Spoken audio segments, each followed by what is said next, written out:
Behind the grand walls of Buckingham Palace, where centuries of tradition dictate every breath, a storm was brewing that would shake the very foundation of the British royal family. What happens when a king must choose between the woman he loves and the institution he swore to protect?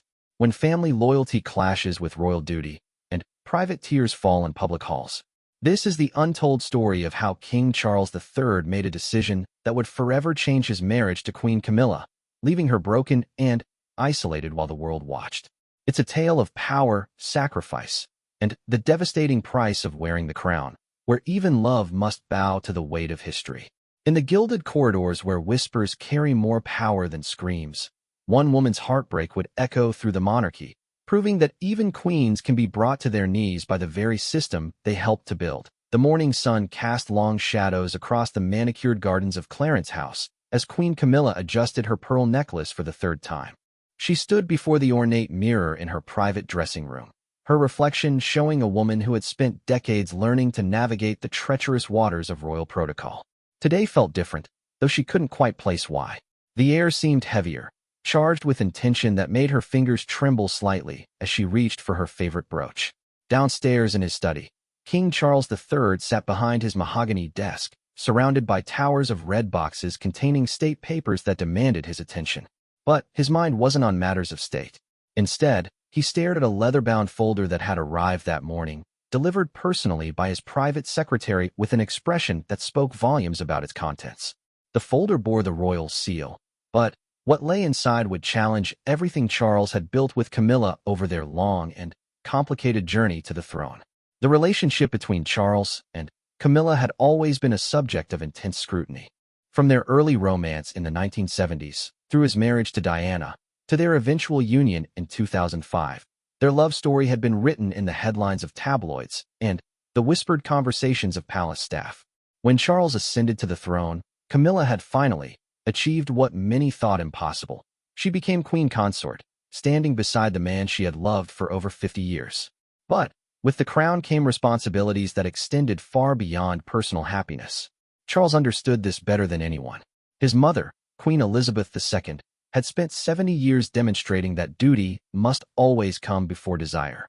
Now, as he held the folder that contained detailed reports about Camilla's family members, he found himself facing the same impossible choice that had defined his mother's reign. The reports made for uncomfortable reading. Camilla's son, Tom Parker Bowles, had been photographed at several high-profile parties where drug use was rampant. While there was no evidence of his direct involvement, the association alone was enough to make the palace communications team nervous. Her daughter, Laura Lopez, had been linked to a businessman whose companies were under investigation for tax evasion. Again, no direct wrongdoing. But, in the world of royal protocol, perception was often more important than reality. More concerning were the activities of Camilla's brother, Mark Shand, who had passed away years earlier but whose business dealings were now being scrutinized by investigative journalists. His charitable foundation, which had received royal patronage during Charles and Camilla's courtship, was being questioned for its financial transparency. The reports suggested that while no laws had been broken, the foundation's operations could be seen as ethically questionable by modern standards. Charles set down the folder and walked to the tall windows that overlooked the garden. He could see Camilla's favorite roses in full bloom, a variety she had personally selected and nurtured during their years at Clarence House. Those roses had become a symbol of their relationship, beautiful, carefully tended, but requiring constant protection from the harsh elements that threatened to destroy them.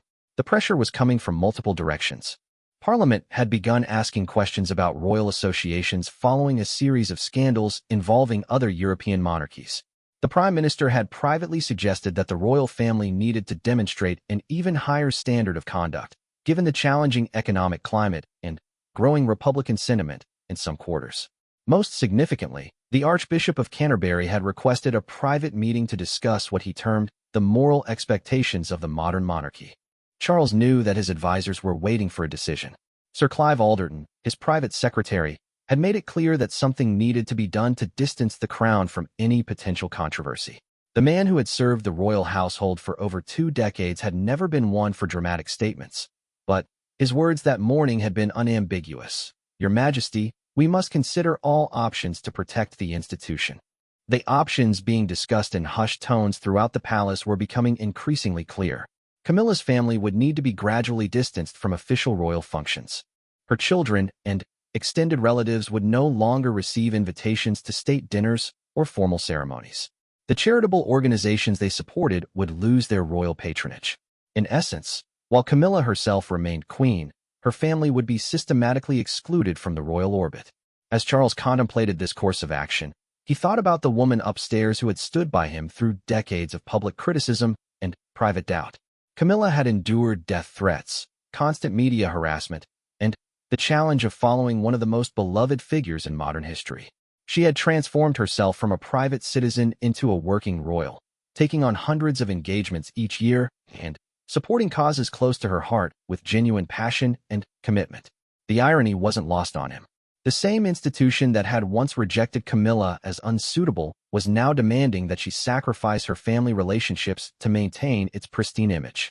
The woman who had been deemed not good enough to marry the heir to the throne was now being asked to choose between her crown and her children. Charles walked back to his desk and picked up his fountain pen, a gift from his mother on his 18th birthday. The weight of it in his hand reminded him of all the difficult documents he had signed over the years, each one representing a moment where duty had triumphed over personal preference. But this felt different. This wasn't about state policy or constitutional matters. This was about the woman he loved and the family that came with her. The clock on the mantelpiece chimed 10 o'clock, reminding Charles that he had a meeting with his senior advisors in an hour. They would expect an answer, a clear direction on how to proceed. The monarch who had waited longer than any heir in British history to claim his throne now faced a decision that would define his reign and potentially destroy his marriage. He thought about his mother's words during one of their last private conversations before her death. She had told him that being king meant making choices that others couldn't understand, bearing burdens that couldn't be shared. "The crown is heavier than you imagine, Charles," she had said. "Not because of the gold and jewels, but because of the weight of the decisions you must make alone." Upstairs, Camilla was reading her daily correspondence, unaware that her husband was contemplating a decision that would fundamentally alter their relationship. She sorted through invitations to charity events, thank you letters from organizations she patronized, and requests for royal visits. Each piece of mail represented a life she had built over 2 decades of public service, a role she had grown into with grace and determination. Her lady-in-waiting, Dame Sarah Keswick, entered the room with her morning tea and a concerned expression. The older woman had served the royal household for years and had developed an ability to read the subtle shifts in palace atmosphere that often preceded major announcements. Something was different today, and both women could feel it even if they couldn't yet name it. As Camilla sipped her tea, she allowed herself a moment of reflection on the journey that had brought her to this point. The girl who had first met Charles at a polo match in the 1970s could never have imagined the path her life would take. The decades of waiting, the public scrutiny, the painful separation during his marriage to Diana, and, finally, the gradual acceptance that had led to their wedding in 2005 and her coronation as queen consort. She had worked tirelessly to prove herself worthy of the role, supporting causes ranging from domestic violence prevention to literacy promotion. Her work with survivors of sexual assault had been particularly meaningful, drawing on her own experiences and natural empathy to make a real difference in the lives of vulnerable women. The transformation from the vilified other woman to a respected queen had been gradual but genuine. But, as she sat in her elegant sitting room, surrounded by the trappings of royal life, Camilla couldn't shake the feeling that storm clouds were gathering. The same instinct that had helped her navigate the complexities of royal life for so many years was now telling her that everything was about to change. She just didn't know how dramatically her world was about to shift, or that the man she loved was downstairs contemplating a decision that would break her heart in ways she never thought possible. The morning light continued to stream through the windows, illuminating the roses in the garden and casting everything in a deceptively peaceful glow. But beneath the surface of this tranquil scene, forces were in motion that would soon shatter the careful balance that had allowed love and duty to coexist within the walls of Clarence's house. The decision that Charles was about to make would test not only their marriage but also Camilla's strength, resilience, and her very identity as a member of the royal family. As the clock ticked toward the meeting that would seal their fate, neither Charles nor Camilla fully understood that they were living through their last morning of innocence, Their final hours before duty would once again demand the ultimate sacrifice from those who dared to love within the confines of the British monarchy. The conference room at Buckingham Palace had witnessed countless historic decisions over the centuries, but the atmosphere this morning felt particularly heavy with consequence. Charles entered to find his most trusted advisors already seated around the polished mahogany table. Sir Clive Alderton, his private secretary, Dame Elizabeth Buchanan, keeper of the Privy Purse, Lord Chamberlain Andrew Parker, and Sir Edward Young, former private secretary to his late mother who had been called in for this sensitive matter. The king took his place at the head of the table, his expression revealing none of the internal turmoil he had wrestled with since dawn. These were people who had served the monarchy with unwavering loyalty, and their concerns came from a place of genuine dedication to preserving the institution. But, as he looked around the table, Charles couldn't help but think about how clinical and detached their approach felt when weighed against the very human consequences of their recommendations. Sir Clive opened the discussion with his characteristic directness. The recent investigative reports had created what he termed a narrative problem for the monarchy. While no one was suggesting any illegality on the part of Camilla's family, the association with questionable activities could be weaponized by Republican groups and hostile media outlets. The timing was particularly unfortunate, coming as it did during a period when public support for the monarchy needed to be carefully maintained. Dame Elizabeth presented the financial implications with her typical attention to detail. The various charitable organizations connected to Camilla's family had received significant royal support over the years, both in terms of patronage and actual funding. If investigations continued and revealed any impropriety, the royal household's reputation could be severely damaged. More importantly, Parliament's Public Accounts Committee had begun taking a closer interest in royal finances, and any suggestion of poor judgment could lead to uncomfortable scrutiny of the entire royal budget. Lord Chamberlain Parker outlined the constitutional considerations with the gravitas his position demanded. The monarchy's role as the moral heart of the nation required that it maintain standards above reproach. Recent surveys showed that public trust in institutions was at historic lows, and the royal family could not afford to be seen as just another elite group that played by different rules. The crown's legitimacy depended on its ability to embody the highest values of British society. Sir Edward Young, whose decades of experience gave his words particular weight, spoke about the precedents set by previous monarchs when faced with similar dilemmas. He reminded Charles of his great-uncle Edward VIII, whose abdication had been necessary to protect the monarchy from scandal. While this situation was clearly different, the principle remained the same.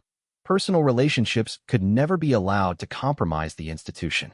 As the discussion continued, Charles found himself thinking about Camilla, who was at that moment hosting a reception for literacy volunteers at Clarence House. She had thrown herself into that particular cause with genuine passion, working with children who struggled to read and supporting teachers in underfunded schools. The irony that her family's alleged shortcomings were being discussed while she was engaged in meaningful public service was not lost on him. The advisors presented their recommendation with clinical precision. Camilla's immediate family would be gradually excluded from official royal functions over the coming months. Her son Tom would no longer receive invitations to state banquets or royal weddings. Her daughter Laura would be quietly removed from the guest list for garden parties and formal ceremonies. The charities associated with her late brother Mark would lose their royal patronage, with the announcements spread over several months to avoid drawing attention to the pattern. Most significantly, Camilla herself would need to distance herself from her family during public appearances. The photographs of royal gatherings that had gradually included her children and grandchildren over the years would return to featuring only core working royals. The message would be subtle but unmistakable. While Camilla remained queen consort, her family was no longer welcome in the royal orbit. Charles listened to these recommendations with growing unease. The advisors spoke about managing the narrative and protecting the brand, but they were talking about real people whose lives would be fundamentally altered by these decisions. Tom Parker Bowles, who had built a successful career as a food writer, would suddenly find himself persona non grata at events where food and cultural heritage intersected with royal patronage. Laura Lopez, who had always maintained a relatively private life, would nevertheless feel the sting of exclusion from family celebrations that happened to be matters of state.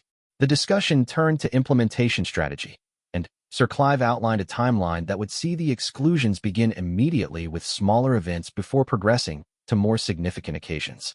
The goal was to establish the new reality gradually, allowing the media and public to adjust to seeing Camilla's family less frequently in royal contexts without triggering speculation about the reasons behind their absence. Charles asked the question that had been weighing on his mind since he first opened the damaging reports. What would they tell Camilla? The room fell silent for a moment, and he could see his advisors exchanging glances that spoke of conversations they had clearly had without him. Sir Edward Young finally responded that Her Majesty would need to understand that this was necessary for the greater good of the monarchy, just as she had understood the necessity of waiting so many years to marry Charles in the first place. The comparison stung because it was accurate. Camilla had indeed demonstrated remarkable patience and understanding throughout their relationship, accepting that royal duty often required personal sacrifice. She had waited through his marriage to Diana, endured years of public vilification, and gradually built acceptance through tireless public service. Now, they were asking her to sacrifice again, this time giving up the family relationships that had sustained her through those difficult decades. Dame Elizabeth presented polling data that showed public opinion about the monarchy remained generally positive, but was increasingly dependent on perceptions of royal conduct. Any scandal involving the royal family could tip the balance toward Republican sentiment, particularly among younger generations who were already skeptical about inherited privilege. The monarchy's survival depended on maintaining moral authority, and that required difficult decisions about personal associations. Charles thought about his mother's approach to similar challenges throughout her reign. Elizabeth II had consistently prioritized the institution over personal relationships, sometimes at great emotional cost. Her handling of the Margaret Townsend affair in the 1950s, her response to the divorce of multiple children, and her navigation of the Diana years all demonstrated a willingness to put royal duty above family harmony. The advisors were essentially asking him to follow that same playbook. But there was a crucial difference that his advisors seemed unable or unwilling to acknowledge. His mother's sacrifices had typically involved her own desires and relationships. She had given up personal happiness for duty. Now, Charles was being asked to sacrifice his wife's happiness and family relationships for the same abstract concept of royal responsibility. The meeting progressed to specific logistics. Which events would Camilla's family be excluded from first? How would the guest list changes be explained to other attendees? What statement, if any, would be released if the media began asking questions about the new arrangement? Each detail was planned with military precision, as if they were organizing a state funeral rather than systematically isolating the queen consort from her loved ones. Lord Chamberlain Parker raised the delicate question of how to handle Camilla's grandchildren. Her daughter Laura had 3 children who had begun appearing at family gatherings that were also royal occasions. Their presence had been seen as a humanizing element, showing the monarchy as a normal family beneath the protocol and ceremony.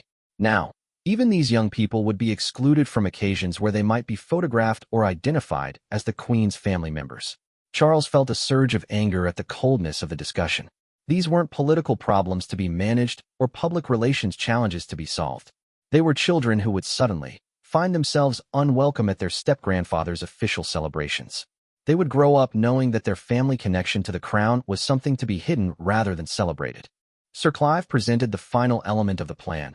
Camilla would need to publicly support the decision. She couldn't appear bitter or resentful about the exclusion of her family, as that would only fuel media speculation and public sympathy that could backfire on the monarchy.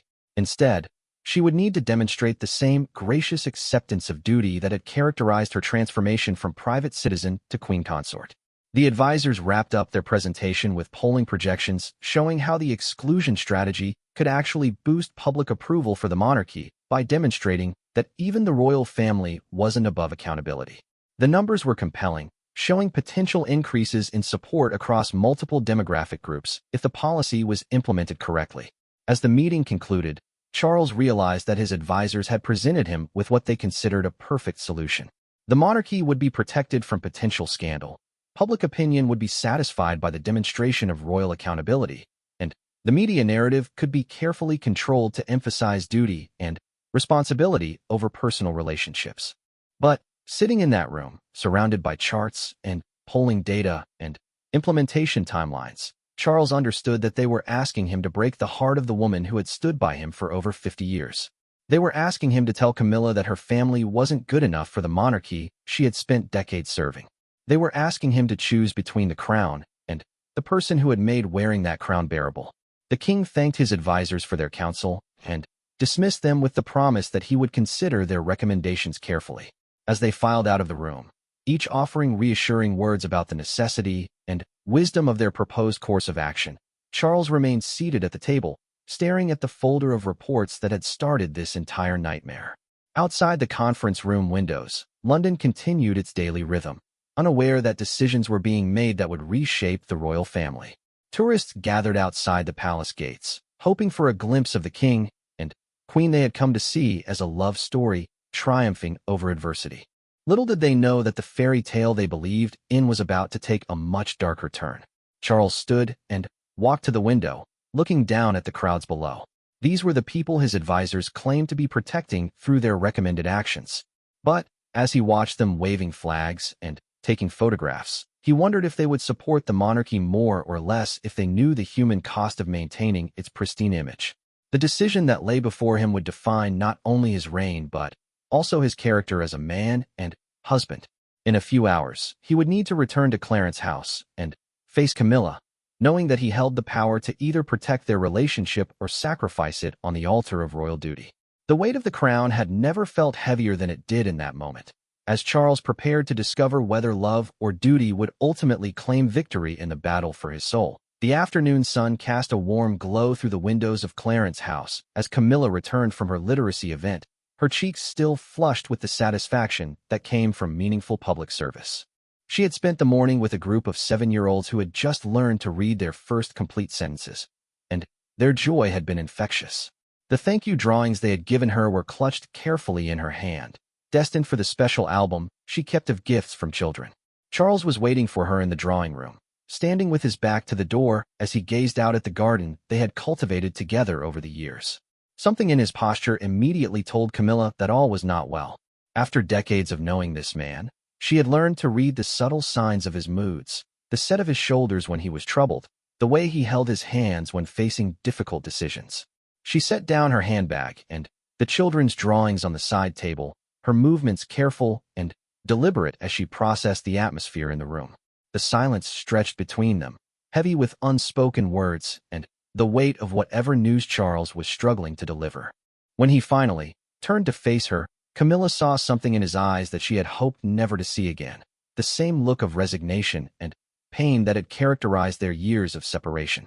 Charles began speaking in the measured tones he used for official announcements, as if creating distance through formality could somehow make what he had to say less devastating.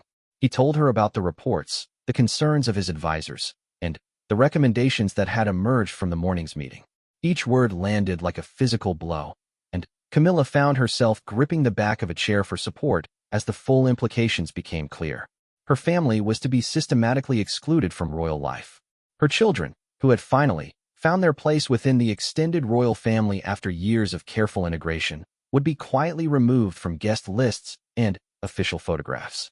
The grandchildren she adored, who had brought such joy to state occasions with their innocent enthusiasm, would no longer be welcome at events where their presence might associate the monarchy with potential scandal. As Charles continued his explanation, Camilla felt the room spinning around her. This wasn't just about attending fancy dinners or being photographed with the king. This was about being forced to choose between her role as queen and her identity as a mother and grandmother. It was about watching her family pay the price for her position in ways that felt cruelly familiar to the sacrifices she had made throughout their relationship. She thought about her son Tom, who had worked so hard to build his own career while navigating the challenges of having a famous stepfather. Despite the constant media attention, he had established himself as a respected food writer and critic, always careful to maintain appropriate boundaries between his professional life and his family connections. Now, that careful balance would be destroyed by rumors and associations that he had no power to control. Laura's situation was perhaps even more painful to contemplate. Camilla's daughter had always preferred privacy, accepting royal life only to the extent necessary to support her mother's happiness. She had raised her children with normal values while acknowledging their unique circumstances, teaching them to be proud of their grandmother's service while never expecting special treatment.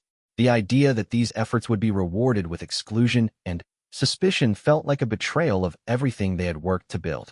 Charles tried to explain the reasoning behind the advisor's recommendations, speaking about constitutional necessity and public perception in the same clinical terms that had been used in the morning meeting.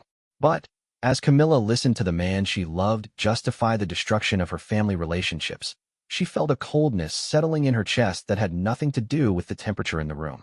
The most devastating aspect wasn't the exclusion itself, but the requirement that she publicly support the decision. She would need to smile and wave at events where her children should have been standing beside her. She would need to give interviews about royal duty and service while pretending that sacrificing her family was a choice rather than a demand. She would need to embody the same gracious acceptance that had characterized her public persona for 2 decades, even as her heart broke in private. Camilla finally spoke, her voice steady despite the emotional storm raging inside her. She asked Charles if he truly believed this was necessary, if there was no other way to protect the monarchy without destroying the relationships that had sustained her through the darkest periods of her life. She reminded him of the years they had both sacrificed for duty, the decades of waiting and hoping and building toward this moment when they could finally be together openly and honestly. The king's response was everything she had feared and nothing she had hoped for. He spoke about the greater good, about responsibilities that transcended personal happiness, about the precedents set by previous monarchs who had made similar sacrifices. He used all the same arguments that had been used to keep them apart for so many years, and Camilla realized with growing horror that nothing had fundamentally changed. Royal duty still demanded the sacrifice of personal relationships, and she was still the one being asked to pay the price. She moved to the window where Charles had been standing, needing the physical distance to process what was happening. The garden outside looked exactly the same as it had that morning, but everything felt different now. The roses she had planted seemed to mock her with their beauty, symbols of a life she had thought was finally secure but which was now revealed to be as fragile as the flowers themselves. The conversation continued, but Camilla found herself feeling increasingly detached from her own voice as she discussed logistics and timelines with the same careful politeness she would use with any official visitor. They talked about which events would be affected first, how to handle the children's questions about their changing circumstances, what explanations would be given to extended family members who would suddenly find themselves excluded from royal gatherings. Charles attempted to offer compromises that felt more like additional cruelties than genuine solutions. Perhaps her family could attend private celebrations that weren't photographed or reported on. Maybe they could visit Clarence's house for personal occasions that had no official component. These suggestions only emphasized how completely her 2 worlds were being separated, how her role as queen was being used to justify the destruction of her role as a mother and grandmother. As the afternoon wore on, Camilla began to understand that this wasn't really a conversation at all. Charles wasn't asking for her opinion or seeking her consent. He was informing her of decisions that had already been made, hoping that her legendary ability to accept difficult circumstances would extend to this ultimate test of her loyalty and resilience. The woman who had waited patiently through decades of separation, who had endured public vilification with grace, who had transformed herself from a private citizen into a queen, was now being asked to sacrifice the family relationships that had made all those previous sacrifices bearable. The bitter irony wasn't lost on her. The same institution that had once rejected her as unworthy was now demanding that she reject her own family to protect its reputation. When the discussion finally ended, Charles left for his evening engagements with the kind of careful politeness that characterized their most difficult periods. Camilla remained in the drawing room, surrounded by the evidence of a life she had built but which now felt as temporary and fragile as everything else connected to royal service. She picked up the children's drawings from the literacy event, studying their bright colors and enthusiastic messages. These young people had no idea that they had spent their morning with a woman whose heart was breaking, who was learning that even queens could be brought to their knees by the institutions they served. Their innocence and joy stood in stark contrast to the sophisticated cruelty of the royal machine that demanded sacrifice from everyone who came near it. As evening approached, Camilla called her children to arrange what she knew would be a difficult conversation. She would need to explain that their gradual integration into royal life was being reversed, that the acceptance they had finally achieved was being withdrawn, that their mother's position would require their sacrifice just as it had required so many others over the years. The calls were as painful as she had anticipated. Tom's immediate concern was for her well-being rather than his own circumstances, while Laura's response was a mixture of resignation and protective anger. Both of her children had lived through the earlier scandals and understood the price of royal association, but This felt different because it was being imposed after years of apparent acceptance and integration. Her grandchildren's reactions would be the most heartbreaking to witness. They had grown up attending royal events as a normal part of family life, developing relationships with their cousins, and understanding their unique place in an extraordinary family. Now they would need to learn that their grandmother's love for them couldn't protect them from the institutional demands of monarchy. That evening, Camilla sat alone in her private sitting room, surrounded by photographs that documented her journey from private citizen to queen consort. The images told a story of gradual acceptance and integration, showing her children and grandchildren slowly becoming part of royal occasions, their smiles growing more relaxed and natural as they found their place in the family. Now she understood that those photographs represented not progress, but temporary permissions that could be revoked whenever the institution felt threatened. Her family had never really been accepted. They had merely been tolerated during a period when the monarchy needed positive publicity and humanizing stories.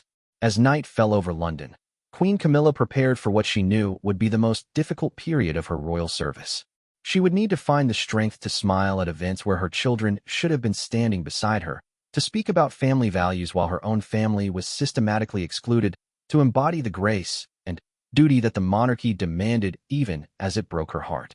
The woman who had survived decades of public scrutiny and private pain now faced her greatest challenge, maintaining the dignity of her position while grieving the loss of the family relationships that had made that position meaningful.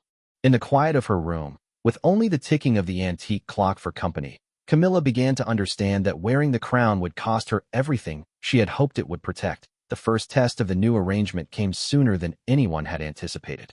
The annual Commonwealth Day service at Westminster Abbey was scheduled for the following week, and, traditionally, Camilla's children had attended as part of the extended royal family gathering.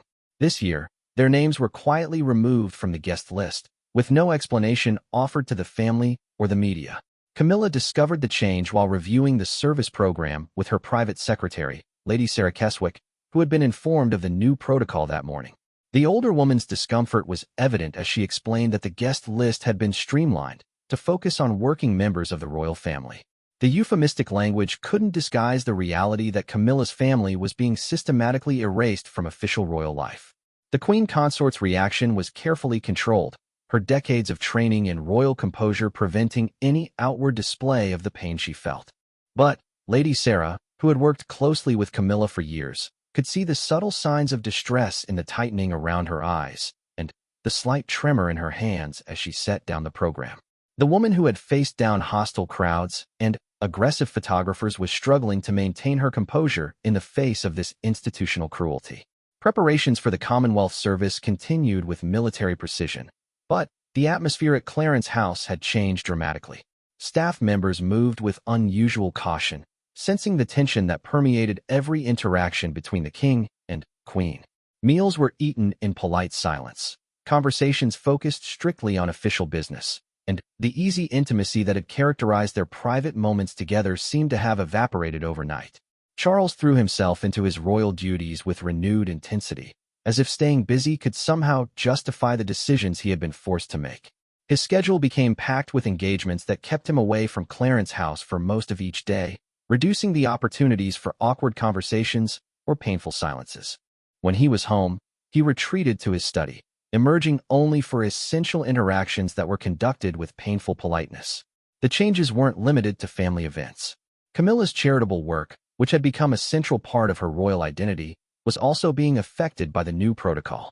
Organizations that her children had supported or her late brother had been involved with were quietly informed that royal patronage would not be renewed. The process was handled delicately, with official explanations citing the need to focus royal support on core priorities, but the message was unmistakable. Tom Parker Bowles felt the impact almost immediately when a long-planned food festival celebrating British culinary heritage was forced to remove his name from promotional materials.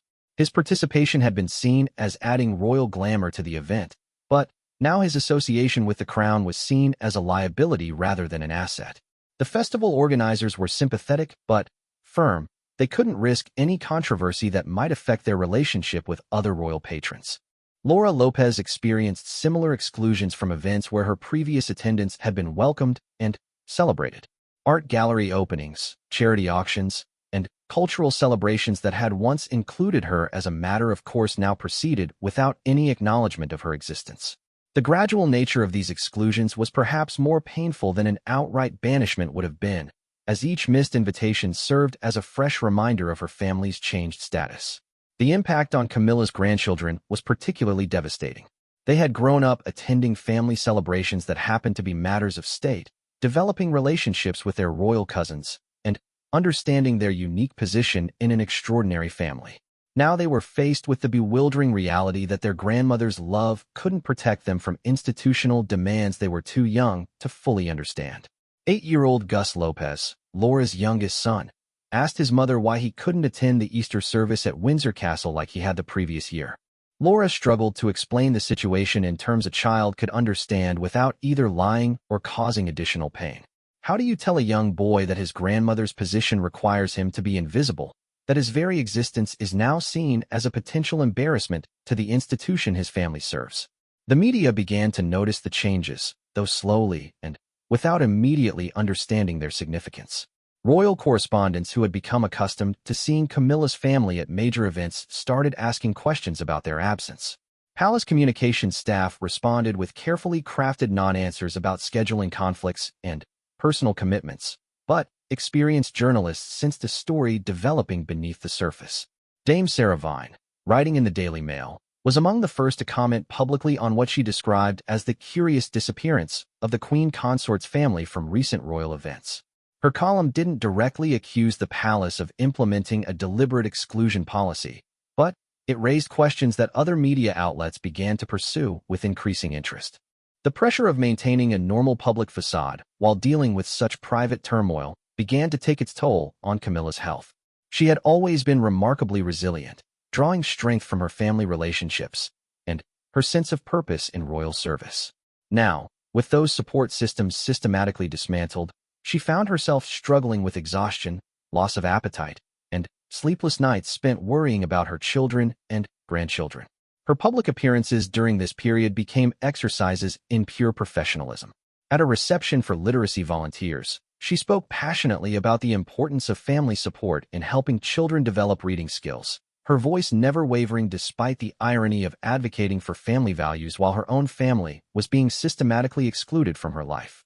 The guests had no way of knowing that they were witnessing a masterclass in royal composure under pressure. Charles, meanwhile, found himself increasingly isolated as the consequences of his decision became apparent. His relationship with Camilla had become formal and distant, their interactions characterized by the same polite efficiency they used with palace staff. The easy companionship that had sustained them through decades of adversity had been replaced by a careful courtesy that felt more exhausting than open conflict would have been. The king's private secretary, Sir Clive Alderton, provided regular updates on public reaction to the changes, which he reported as largely positive.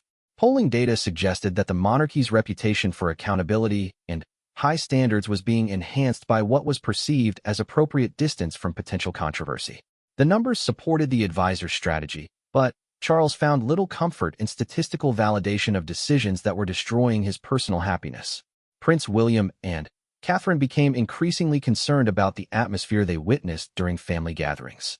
The Prince and Princess of Wales had always maintained good relationships with Camilla's children, and they noticed the change in family dynamics with growing unease.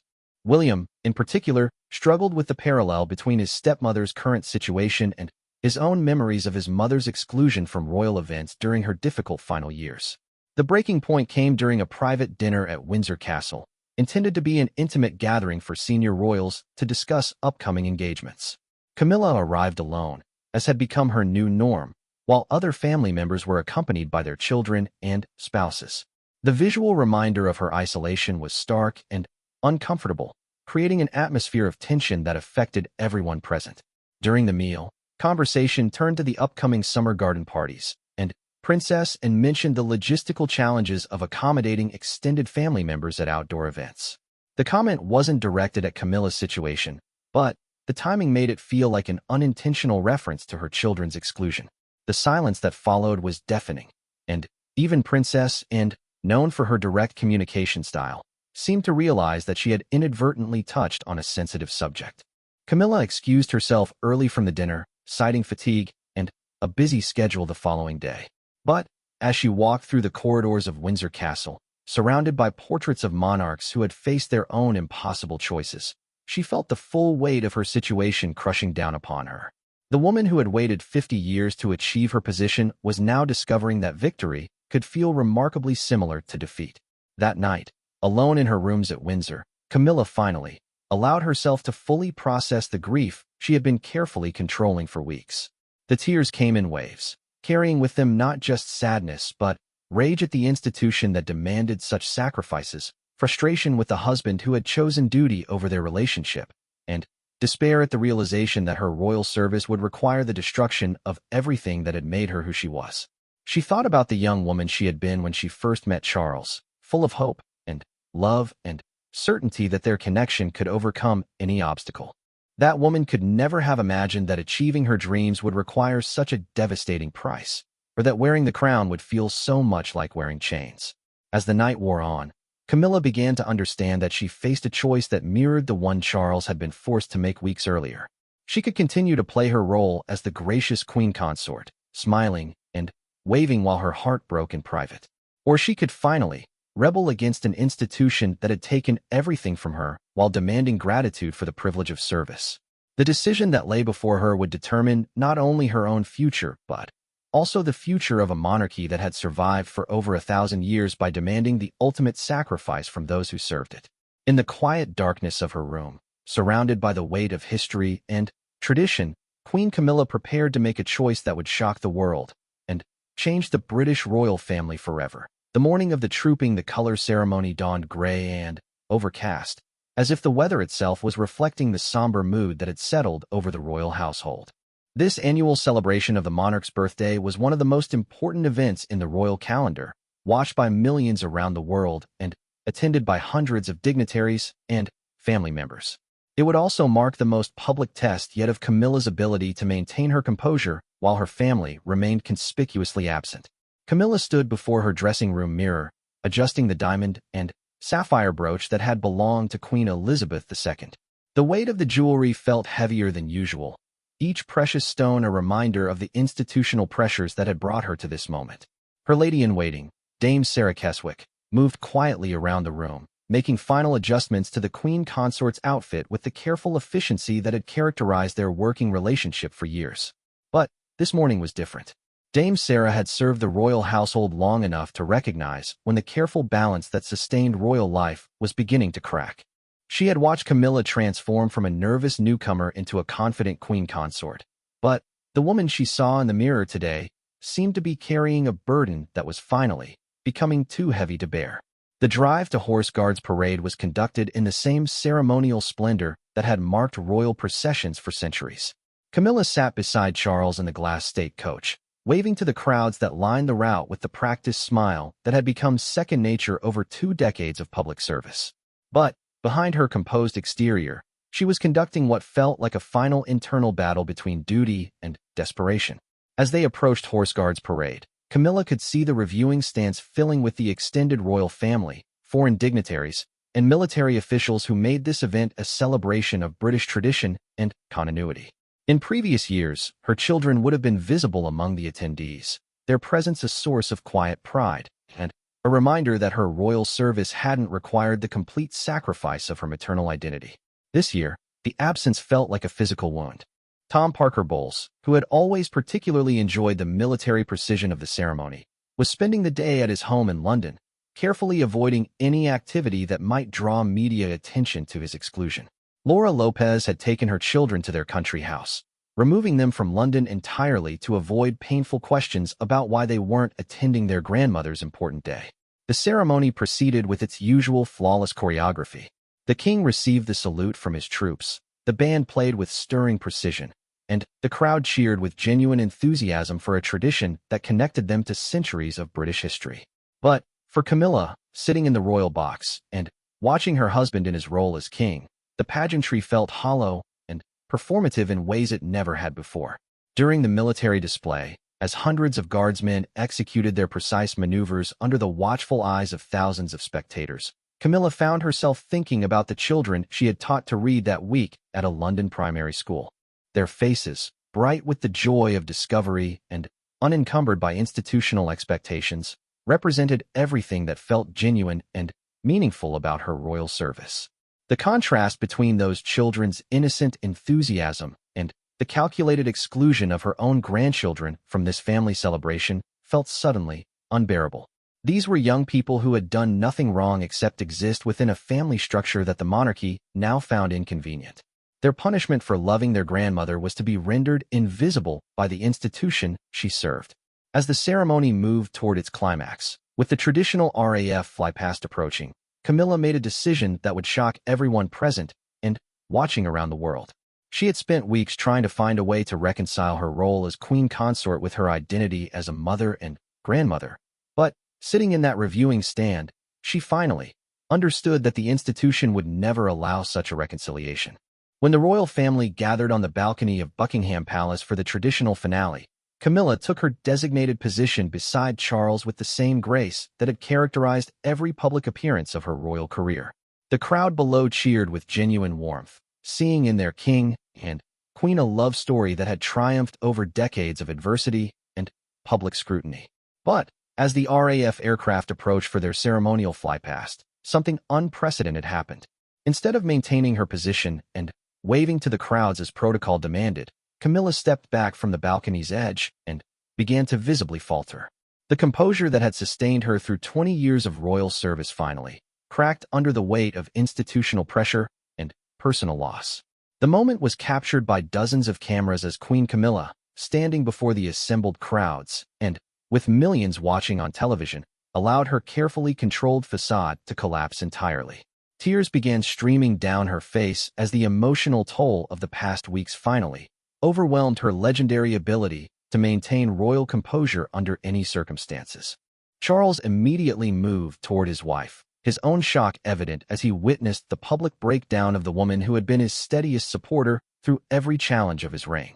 The other members of the royal family stood frozen in uncertainty, unsure how to respond to such an unprecedented breach of royal protocol in such a public setting. The crowd below initially continued cheering, not immediately understanding what they were witnessing. But, as word spread through the assembled thousands that something was seriously wrong with the queen consort, a hush began to fall over the celebration.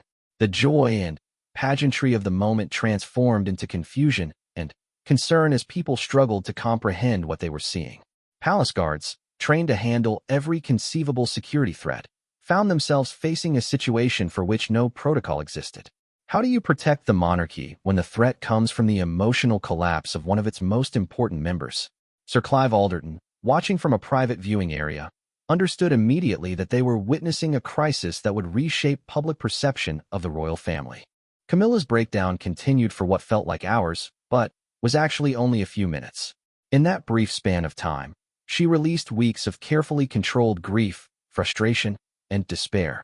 The woman who had sacrificed everything for royal service was finally allowing the world to see the human cost of institutional demands that prioritized image over humanity. When she finally managed to speak, her words were barely audible to those closest to her on the balcony, but they would soon be reported around the world. "I can't do this anymore," she whispered to Charles, her voice carrying a finality that spoke of decisions already made. "I won't sacrifice my family for this institution. I won't be another casualty of royal duty." The immediate aftermath was managed with the kind of crisis response that the palace had perfected over decades of handling royal emergencies. Camilla was quietly escorted from the balcony, with palace communications staff immediately crafting statements about the queen consort feeling unwell due to the heat and excitement of the day. The official explanation cited exhaustion and dehydration, medical conditions that could be easily understood and sympathized with. But the damage to the carefully constructed narrative of royal stability and duty had already been done. Within hours, video footage of the queen consort's emotional breakdown was circulating around the world, accompanied by intense speculation about its causes. Royal correspondents who had noticed the gradual absence of Camilla's family from recent events began connecting dots that painted a picture of institutional cruelty disguised as constitutional necessity. That evening, in the privacy of their Clarence House sitting room, Charles and Camilla faced each other across a chasm that felt wider than any they had navigated during their decades together. The king, still wearing his ceremonial uniform from the morning's events, looked exhausted and defeated. The woman he loved, still in her formal dress but, with her composure completely shattered, seemed like a stranger. Camilla spoke with a clarity that comes only from reaching the absolute limit of endurance. She told Charles that she understood his position and the pressures he faced as king, but she could no longer pretend that their personal relationship could coexist with royal duty. The institution that had once rejected her as unworthy was now demanding that she reject her own family to prove her worthiness, and she finally understood that such a system could never truly accept her. The conversation that followed was painful in its honesty and finality.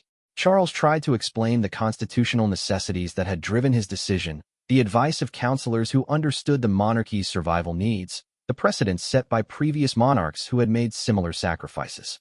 But his words felt hollow even to himself, academic justifications for human cruelty that served an abstract concept of royal duty.